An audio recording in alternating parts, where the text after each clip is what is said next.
এতিম হয়ে কাঁদি না কেন তোমরা বলতে পারো। এতিম হয়ে কাঁদি না কেন তোমরা বলতে পারো। এতিম ছিলেন আমার নবী, এতিম আমিও।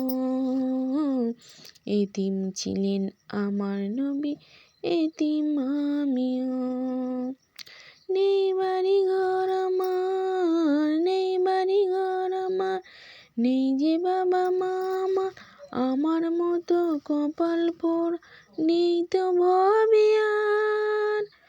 আমার মতো কপাল পোড়া নেই তো ভবে আর। তবু মনে নি সান্ত্বনা কাটাই দিন রাত।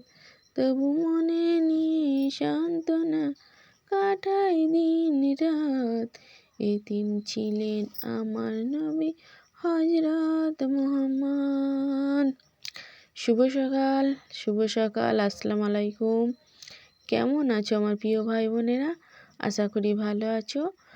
আমি আলহামদুলিল্লাহ আল্লাহর অশেষ রহমতে তোমাদের ভালোবাসায় খুবই ভালো আছি।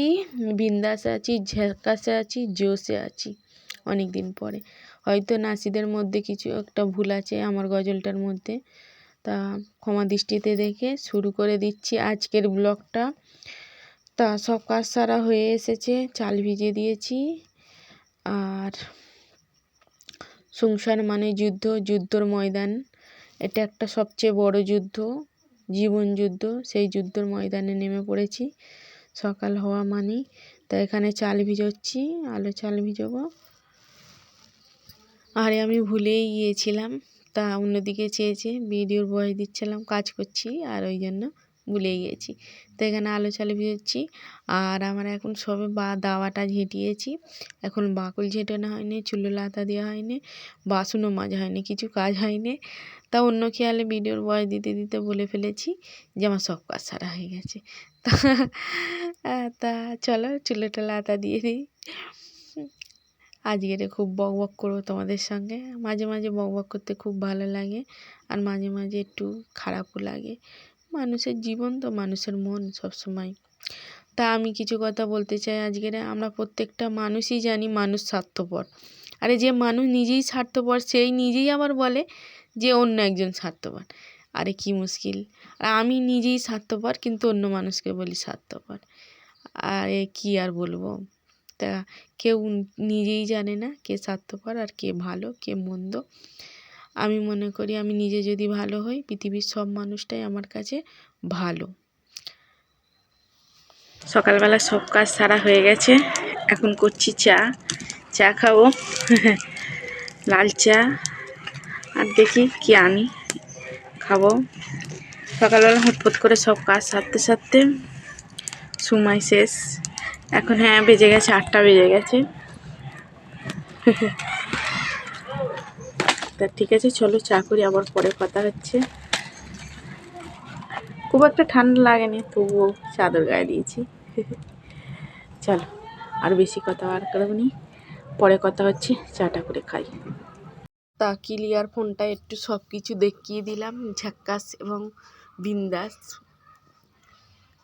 আর আমি মনে করি আমাকে নিয়ে কে কি ভাবলো, আমি হলাম নির্লজ্জ বলে না, সেই রকম হয়ে গেছে এখন আজকাল। আমাকে নিয়ে কে কি ভাবলো, কে কি বললো এবং কে কি করছে আমি কিছুই পরোয়া করি না। আমি থাকি আমার মতো করে, একদম মানে আমার মতো করে। তা সে জায়গায় মনে হয় আগের থেকে ভালোই আছি। অন্যের কথা কান দিলে বেশি, অন্যের কথা ভাবলে বেশি মানে খারাপ লাগে।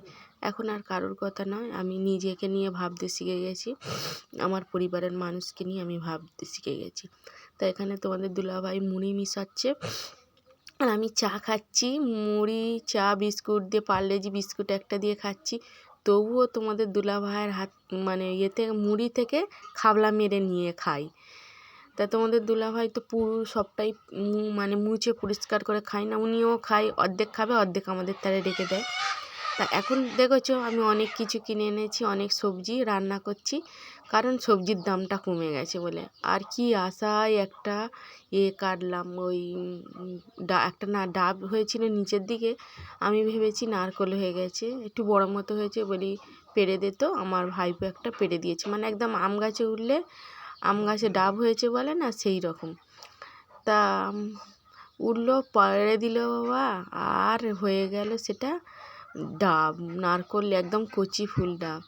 তা এখানে এনেছি বাঁধাকপি আছে, টমেটো, শিম, এখন হয়ে গেছে শিম কালকে পরশু দিন নিয়েছিলাম 250-15 টাকা, এখন 515 টাকা, মানে এত কমে গেছে দামটা।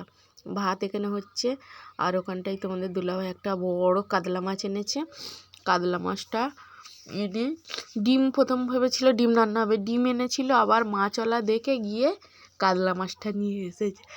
তা আমি ভেবেছি কাতলা মাছের ঝাল করব, পাতলা ঝোল, আর হবে টমেটো দিয়ে, আর এদিকে একসঙ্গে শিম, বাঁধাকপি, একসঙ্গে একটা চচ্চড়ি হবে মাছের মাথা দিয়ে।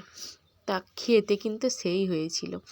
তাই দেখেছো মানুষ মানে যখন যেমন তখন তেমন খেতে হবে, যখন কম সবজির দাম তখন কম খেতে হবে, বেশি খেতে হবে, আর যখন বেশি সবজির দাম তখন কম খেতে হবে। আরে মাঝে মাঝে উল্টো পাল্টা হয়ে যাচ্ছে। তাই এখানটায় দেখেছো কষিয়ে এখন পানি দিইনি, চাপা দিয়ে কষাতে একদম কম হয়ে গেছে। তা কালকের বাঁধাকপি, শিম, আলু একটা তরকারি হয়েছে মাছের মাথা দিয়ে, কিন্তু খুব ভালো হয়েছে খেতে। এখন পানি ঢেলে দিই। তা আমার কথার মাধ্যমে যদি ভুল ত্রুটি হয়ে থাকে ক্ষমা দৃষ্টিতে দেখবে, হয়তো অনেক কথা মাঝে মাঝে ভুলভাল বলে ফেলি। তো এখানে পুরো তরকারিটা হয়ে গেছে, তরকারির কালারটা দেখেছো সেই এসেছে সেই। আর এখানটায় মাছের ঝাল হবে, মাছটা টমেটোটা আদা রসুন আর মাছ কষাচ্ছি, মশলাটা কষাচ্ছি টমেটো। তা পানি ঢেলে এখন চাপা দিচ্ছি। আর এখানে আলো চাল ভিজিয়েছি, কালকের পিঠে করতে গিয়ে একটা সর্বনাশ হয়েছে, সেটাও তোমাদেরকে বলবো। তা এই পিঠে ভাত মানে হয়ে গেছে, ওই ভাত খেতে বসে গেছি। তা ওই রান্না, আর এখানটায় আলো চালের গুঁড়ো করে দিয়েছে আমার ভাবি, আমাদের খুশির মা, আর মিক্সারে গুঁড়ো করে দিয়েছে। তা আমার ভাই বলেছিল যে আপা নাইদের মা তো খুব ভালোবাসে আমার মামুকে। হ্যাঁ, নাইদের মা, খুশির মা, আমার ভাবি খুবই ভালোবাসে। আর তোমাদের মামু একটু মানুষ যদি একটা কথা বলে ও চুবড়া করে না। তাই এখানে পিঠে হচ্ছে।